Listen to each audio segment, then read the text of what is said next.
Olá, sejam todos muito bem-vindos ao podcast Direito e Justiça. Aqui você tem informação, notícia e orientação jurídica de qualidade. Cada semana eu recebo um convidado especial para debatermos temas jurídicos relevantes, porque afinal de contas o direito faz parte da vida de todos nós. E hoje eu recebo a advogada previdenciarista, professora e também conselheira federal da Ordem dos Advogados do Brasil no Rio Grande do Norte, a OAB-RN, doutora Hortência Monteiro. Seja muito bem-vinda e obrigado pela participação. Muito obrigada, eu que agradeço o espaço, pessoal, a oportunidade. Sempre uma satisfação a gente poder direcionar esclarecimentos sobre temáticas diversas, relevantes para a sociedade e fazer isso de maneira dinâmica e fluida, porque eu acho que é isso que as pessoas precisam para poder captar da melhor maneira as informações que são relevantes. O tema de hoje sobre previdência. Antes da gente falar um pouquinho sobre previdência, como é, quem pode se aposentar, como se aposentar, eu queria falar um pouco sobre um tema, doutora, que tem gerado muita preocupação, né? É a questão dos golpes que envolvem aposentados e o mais recente, que está em processo de investigação, de descontos indevidos por meio de associações. Como é que tem Perfeito. sido essa dinâmica? O que a senhora pode falar em relação a essa situação em específico? Essa questão que envolve essa fraude que foi deflagrada em razão de uma operação da Polícia Federal, da Controladoria Geral da União, ela acontece em razão de condutas que foram denunciadas pelos próprios segurados do INSS, que é o Regime Geral de Previdência Social. Essas pessoas começaram a observar em seus extratos de pagamento de benefício descontos associativos que elas não sabiam de que se tratava. Não haviam contratado, não tinham ciência sequer de qualquer benefício relacionado a esse desconto. E por desconfiarem, não terem autorizado, essas pessoas começaram a reportar, requerer a retirada, e isso começou a ser investigado. E já faz o quê? Desde 2019 que as pessoas começaram a perceber isso, que essas investigações começaram a ser construídas. Esses descontos, por não terem sido autorizados, por representarem uma ilegalidade, já que não teve autorização do beneficiário titular, eles são reconhecidamente legítimos e, por essa razão, uma vez investigados, identificados, foram determinadas as suspensões sobre todas as associações que não tinham a legitimidade de fazê-lo e agora os segurados estão buscando a reparação, a restituição desses valores. Administrativamente, o INSS tem permitido que os pedidos se façam dentro de uma plataforma chamada Meu INSS. É uma plataforma digital que você pode acessar através do seu smartphone. Tem também o 135, Isso, né? a Central Telefone do 135. INSS. Você pode, não sou muito familiarizado com tecnologia, você pode ir a uma agência da Previdência Social presencialmente, faz um agendamento pela Central 135, vai presencialmente para solicitar que esse desconto, informar que o desconto está acontecendo, requerer a suspensão e, consequentemente, a restituição desse valor. Porque tem os descontos que foram eventualmente autorizados, a pessoa associou, mas são descontos de quê? São prestações de serviços, é uma mensalidade?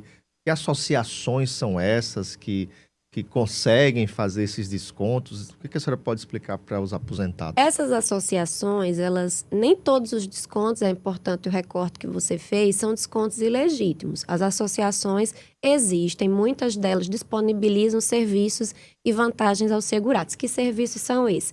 Às vezes um desconto numa consulta médica, às vezes um voucher para você fazer um procedimento odontológico, uma parceria com alguma clínica, um desconto para aquisição de algum produto específico que é da região onde aquele segurado é vinculado, se ele é segurado urbano, se ele é segurado rural, se trabalha com agricultura ou não. Então, quando as associações elas disponibilizam de fato vantagens para o segurado, faz sentido para eles aderir e contratar, viabilizar, autorizar que o desconto seja feito. Se porventura a pessoa não tem sequer ciência de que essa associação existe, nem qual é o benefício que ela disponibiliza, obviamente o desconto não tem legitimidade. E há uma informação importante também sobre como é que essas associações começaram as investigações a serem feitas, é porque muitas são de fachada. Elas foram criadas para essa finalidade. Nunca existiram de fato, formalmente falando, podem até ter um registro, mas nunca disponibilizaram nenhum tipo de serviço ou vantagem e foram instrumentalizadas para viabilizar esse golpe aí em massa na Previdência Social. A senhora falou que é possível que o segurado, né, o aposentado de INSS, possa requerer a suspensão, mas ele pode requerer também a devolução de valores que foram descontados assim, de hoje para trás. Como é que tem sido isso? A senhora tem informações de que isso de fato esteja acontecendo? Esses pedidos, eles podem ser feitos sim. Eles podem ser feitos tanto administrativamente, pela plataforma do meu INSS. Lá nessa plataforma, eu costumo dizer, Marcelo, que a vida do segurado ela é toda monitorada, visualizada através dessa plataforma. Então, você que ainda não sabe do que se trata, que não utiliza, nunca acessou, é importante que você busque esse acesso inicial para se familiarizar. Porque lá tem o seu histórico de contribuição à Previdência, se você é beneficiário, tem as informações da sua aposentadoria, da sua pensão, do seu auxílio-doença, lá tem tudo. Então, se você está lá, visualizou o desconto, solicitou a suspensão, solicitou a restituição desse desconto, você faz dentro da própria plataforma. Tem uma caixinha lá dentro onde você clica restituição de valores, descontos indevidos. Esses pedidos, eles podem ser feitos só pela plataforma do meu INSS? Não. Os segurados, eles também estão autorizados, considerando que se trata de um desconto indevido, a buscar reparação pela via judicial. Isso, quer dizer, tem esse lado, a senhora tem falado da questão administrativa, que, digamos, o segurado procurar o INSS por meio de agência, ou por meio do telefone 135, ou mesmo por meio do aplicativo Meu INSS, disponível aí para os aparelhos celulares, mas também numa situação, digamos, de uma negativa, aí o caminho seria judicializar. Não necessariamente em caso de negativa, porque não há a obrigatoriedade para configurar o que a gente chama tecnicamente de interesse de agir para judicializar da entrada numa ação judicial. Como já houve uma ilegalidade e o desconto não foi autorizado, então eu não teria, em tese, a obrigação de primeiro pedir a Previdência para, ou tendo uma demora excessiva no meu pedido ou uma negativa, da entrada no pedido judicial. Eu Perfeito. posso, de imediato, contratar um profissional de confiança daquela pessoa e buscar essa reparação judicialmente. Interessante que, quando se trata do pedido administrativo, o INSS ele não tem considerado a restituição corrigida desses valores. Porque é o valor puro e simples. Exatamente. E vale o recorte de que esses descontos para alguns segurados já vem ocorrendo há 4, 5 anos. Então, há um impacto, sim, relacionado a como a incidência perda de valor, da correção, né? vai acontecer. Exato. E aí só judicialmente. Só judicialmente. Importante também que quando a gente fala de atualização, correção de valores e identificar o montante, inicialmente você me perguntou como observar o valor sobre esses descontos. Às vezes eles iniciavam na quantia de R$10, R$15, e aí eles foram aumentando gradativamente os descontos. Agora, quando a operação foi deflagrada, já tinham pessoas tendo desconto de R$70, R$80, isso por um período longo de tempo. A gente está falando aqui de situações que envolvem o INSS, ou seja, os segurados, digamos, que trabalharam em empresas privadas, mas eu acho que serve também de alerta para outros aposentados que não são os do INSS, mas que são aposentados, digamos, por entes federativos, ou a municípios, ou Estado, própria União, empresas públicas, né? Que também existem muitas associações vinculadas a esses servidores, lógico, associações que trabalham de forma séria, mas eu fico imaginando que também serve de um alerta para essas pessoas, né? Com certeza. Dar uma olhadinha lá no contra-cheque, no extrato, para ver se não tem uma coisa diferente do seu dia a dia do desconto. Né? Exatamente. Como eu trabalho muito com servidores públicos também, porque a atuação previdenciária ela tem o recorte voltado para o regime geral, que é o INSS, mas ela também tem o recorte dos regimes próprios de previdência, que são exatamente os regimes dos entes federativos correspondentes. Então, todos os estados da federação possuem regimes próprios de previdência. Nem todos os municípios, mas todos os estados possuem.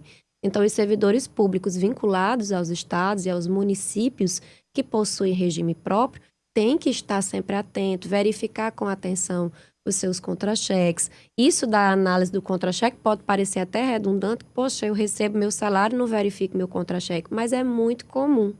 Tem servidores que não conhecem os códigos, as informações que constam no próprio contra-cheque. E não conhecendo, às vezes, se houver a incidência de um desconto não autorizado, você pode nem perceber de maneira imediata e isso ia acontecendo ali por um tempo mais expressivo. Inclusive, lendo notícias na imprensa ou reportagens em televisão, em rádio, nem necessariamente esses descontos eram valores altos. Justamente Isso. o golpista age naquela... Surdinha, vai ali... Na manha, né? Tira ali Exato. R$10, R$5, mas todo mês... Com certeza. De 100, de 1.000, quantos beneficiários lesados, né? Exatamente. E outra coisa importante com relação ao recorte socioeconômico.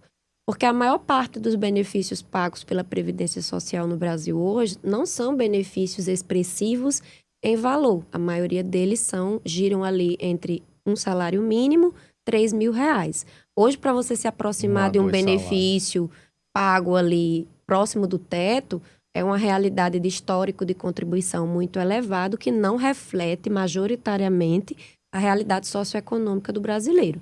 Então, esses descontos de R$10, 15, R$20, pode talvez a pessoa dizer, mas não são tão relevantes para quem ganha um salário mínimo, é muito relevante.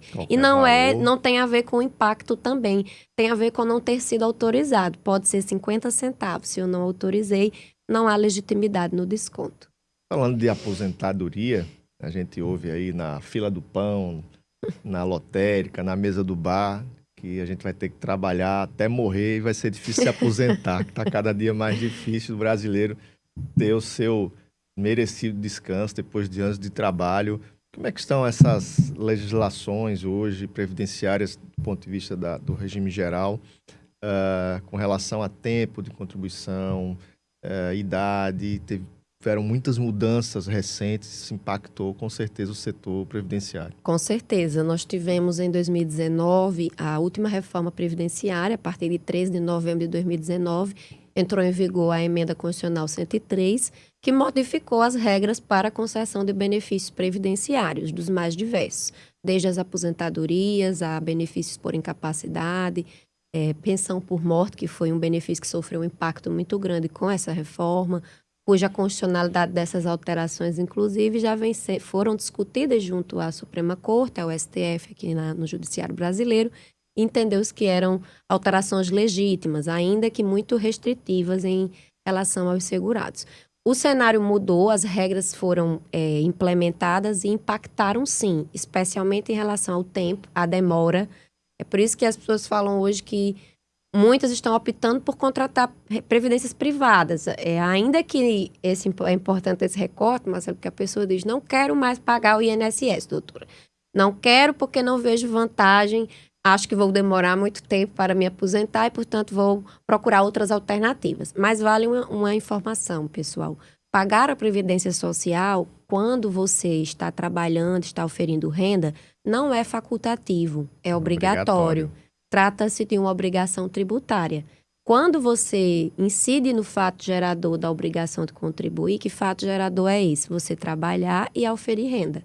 Você está trabalhando e oferindo renda, você tem a obrigatoriedade de contribuir para a Previdência. E se você não fizer essa contribuição, você pode, inclusive, vir a ser acionado pela Receita Federal para fazê-lo retroativamente. Então, ter essa consciência de recolher não como uma faculdade, mas como uma obrigação em razão do que a legislação determina, é muito importante. Para verificar questões de qual é a modalidade, doutora, que eu vou me aposentar, qual será o valor estimado do meu benefício, quanto tempo mais eu teria que contribuir.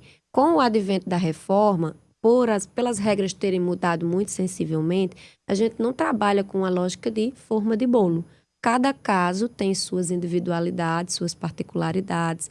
Nós tivemos mudança na aposentadoria por idade, nós tivemos mudança na aposentadoria por tempo de contribuição, que antes, por exemplo, exigia da mulher 30 anos de contribuição e do homem exigia 35. Isso antes do contexto de reforma. Agora, essas regras, a aposentadoria com o advento da reforma, por tempo de contribuição, foi extinta essa modalidade. Para quem se vinculou ao INSS depois de 13 de novembro de 2019, essa modalidade nem existe mais. E para quem já era vinculado antes da reforma, foram criadas o que nós chamamos de regras de transição. que é para dizer assim, olha, você que já tinha um vínculo com o INSS antes da reforma, para você não se prejudicar tanto com as novas regras, vamos deixar você aqui no Um limbo. meio termo. Exato. Só que esse meio termo que foi criado, essas regras que nós temos pelo menos 5 só na aposentadoria por tempo e contribuição, seria ali a regra de transição por idade, a regra de transição por pontos, a regra de transição por idade mínima e tempo de contribuição, a regra do pedágio de 50%, a regra do pedágio de 100%.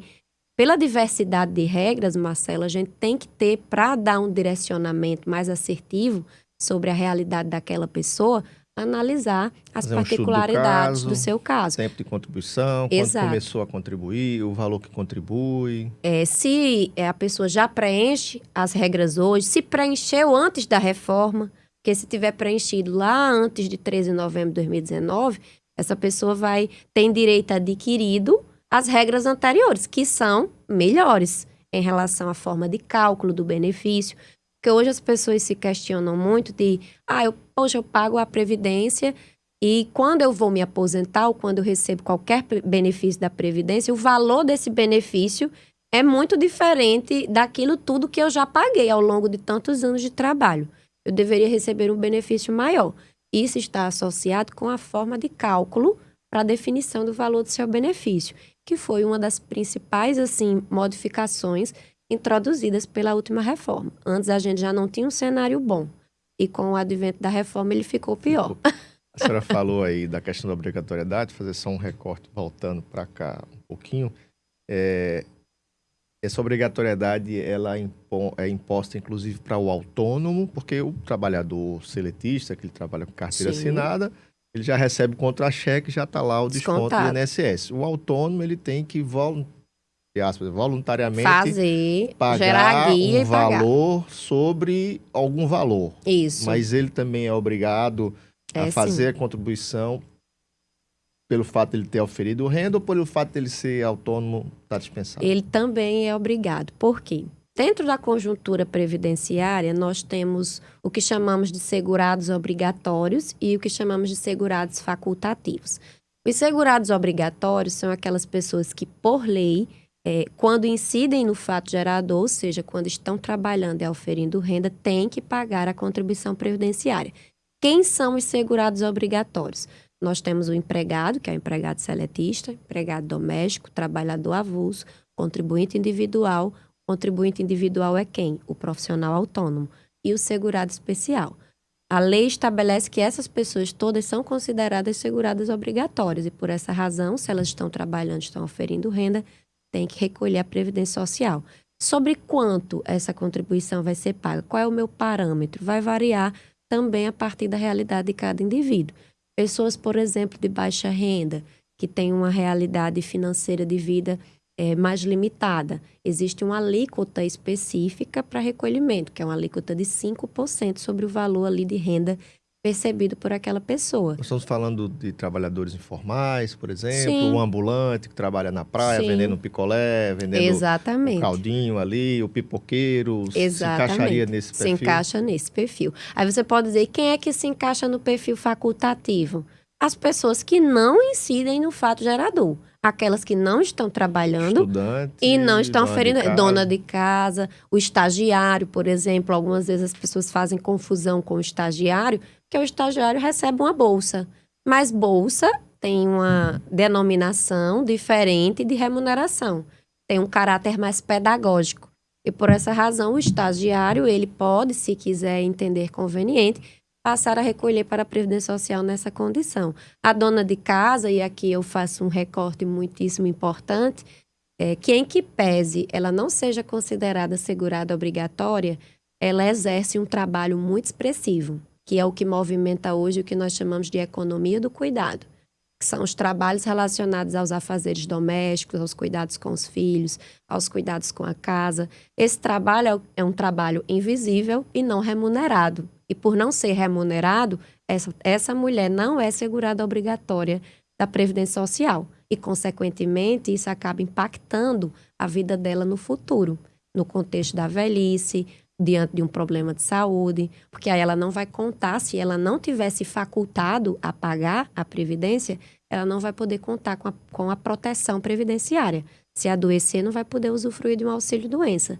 Quando envelhecer, consequentemente, não poderá se aposentar. Então, é uma reflexão importante sobre esse papel desenvolvido no âmbito dos lares pela figura feminina, que tem um recorte de gênero, papéis de gênero na sociedade, que precisa ser repensada pelo poder público. A senhora fala da obrigatoriedade, contribuição, é uma realidade do nosso país a informalidade e as pessoas, pelas dificuldades, acabam que, eu prefiro ter o dinheiro para comer do que pagar um valor menor que seja o INSS, né? Mas ele está ali no auge da vida produtiva, né? Isso. Quando chegar naquela idade de pensar em se aposentar, ele não vai poder. Existe alguma alternativa? O BPC seria alguma alternativa para se encaixar para a pessoa, de alguma forma, na sua melhor idade? Sim. Vamos falar aqui em velhice, né? Melhor idade.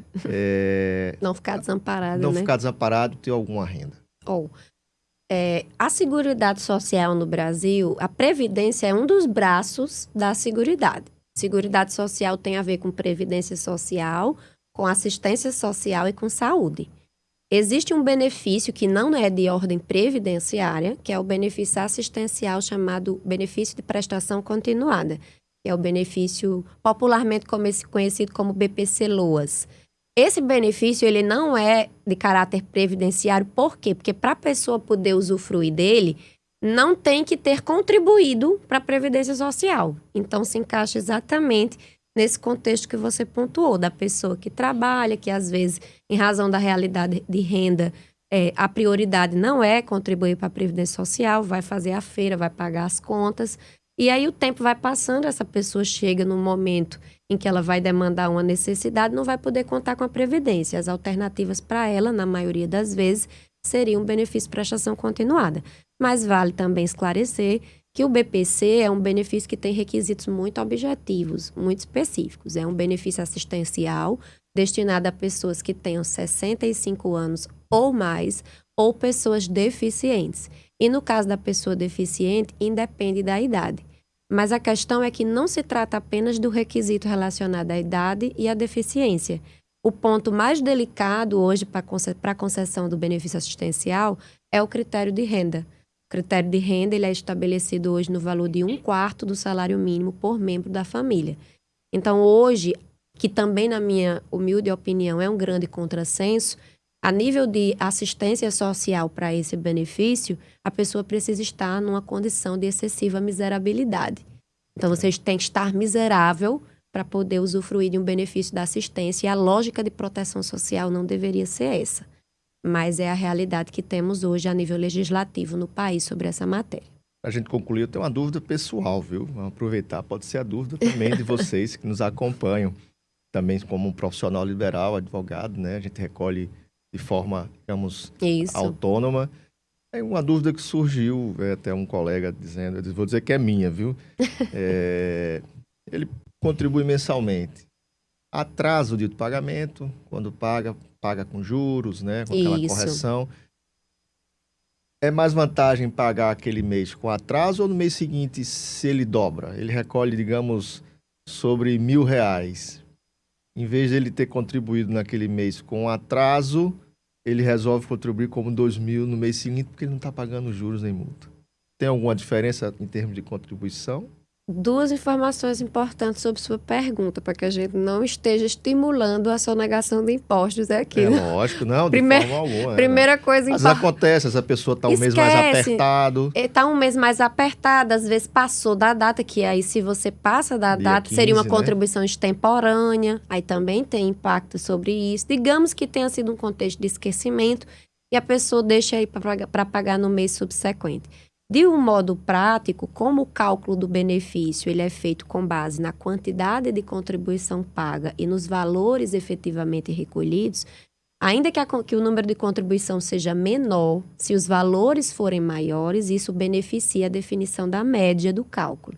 Então, contribuir numa quantia maior pode ser mais interessante para a definição do valor do benefício. Se nós não estivermos falando ali de um contexto de deixei de pagar porque realmente negligenciei, se for uma situação desse tipo. E aí os recolhimentos em atraso, eles têm essa possibilidade de tapar ali essa lacuna por um esquecimento, por qualquer coisa que seja, mas há também os encargos e as onerações próprias. Então, Se você deixou de pagar no tempo devido, a você vai ser aplicado ali um encargo pontual para que esse recolhimento seja computado. Vale a informação de quanto mais antigo o recolhimento for, o período for mais remoto, maior a incidência dos encargos. Então, se nós estivermos falando de uma pessoa, porque depois que a reforma veio, Marcelo, ela também passou a permitir que os recolhimentos em atraso pudessem ser feitos num volume maior. Então, às vezes, a pessoa está fazendo um planejamento da vida previdenciária, vê ali que talvez se recolher retroativamente por 2 anos, por 3 anos, isso vai melhorar o valor do benefício, o cálculo, e quer fazer essa contribuição. Às vezes faz sem uma orientação, esse valor não vai repercutir positivamente para o cálculo, aí você faz um investimento altíssimo por causa dos encargos, e isso não vai lhe beneficiar ali no contexto da definição do valor do benefício. Então, tem que ter atenção sobre isso também. Tá ótimo, então. Agradecer à doutora Hortência Monteiro pela participação aqui no programa. Seja sempre muito bem-vinda. Muito obrigada. Eu que agradeço o espaço, a oportunidade. Uma satisfação imensa sempre poder falar sobre a temática ali que mapeia os meus dias de trabalho. Eu já milito no segmento previdenciário há 11 anos. Minha atuação, como eu disse, é voltada tanto para o RGPS, que é o INSS, como para os regimes próprios. Então, é uma área que está em constante ebulição. Todo dia a gente tem novidade. Então, é importante que as pessoas, a população também se informe a esse respeito. Mais uma vez, muito obrigado. E obrigado a vocês que nos acompanham. Sejam sempre muito bem-vindos. Acompanhe o podcast Direito e Justiça no nosso canal do Spotify, também no YouTube. Curta e compartilhe com os amigos, com a família. Comente, sugira algum tema que você gostaria de ver discutido aqui. Até o próximo programa.